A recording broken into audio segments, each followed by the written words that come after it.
این حاصل کارتوشکا از یک بوته است که در کوپراتیو تجارتی خورشید 98 در ناحیه واسه پرورش یافته است.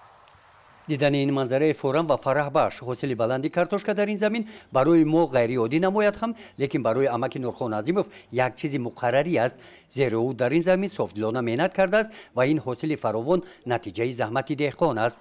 سیر همین موفقیت ما زیاده از 28 سال می شود که به زمین سر کار دارم، در حالتی که همین زمین با پروی مینرالی غیر مینرالی خیلی تامین کردی و تخمی حلال سوز گرفتی و در زمین شنوندی و کارکردوی که با همین کارتوشکا وابسته امو کارکردو را که کردی حاصل فراوان می شود.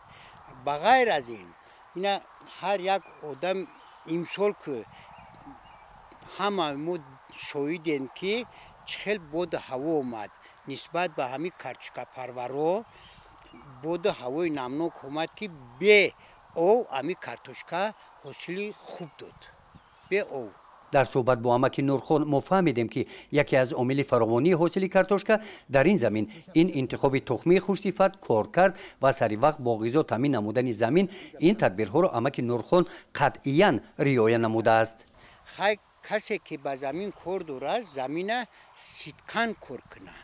وقتی که خیلی چوبک حلال کردی، تخمی حلال شنوندی، خب حاصل فراوان میگیری.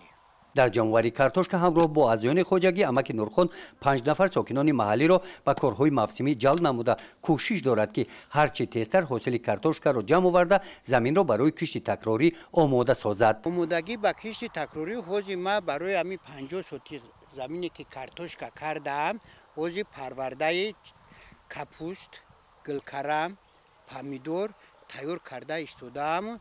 وقتی که همون ساعتش کشید ما در زمین باید کشت تکراری پامیدور، کپوست و گلکرم باید بکنم. کوپراتیو تجارتی خورشید 98 که نورخان عظیموف رهبری آن را به دوش دارد در مساحت زیاده از 1 هکتار زمین به آبچکاری مشغول است. در برابر کارتوشکا دیگر محصولات نیاز اهالی را پرورش نموده همه روزه بازار ناحیه را با محصولات از لحاظ اکولوژی تازه تامین می نماید. گزارش خواجه نظریف خدای نظر ظهوروف از ناحیه واسه برای برنامه اطلاعاتی نوید.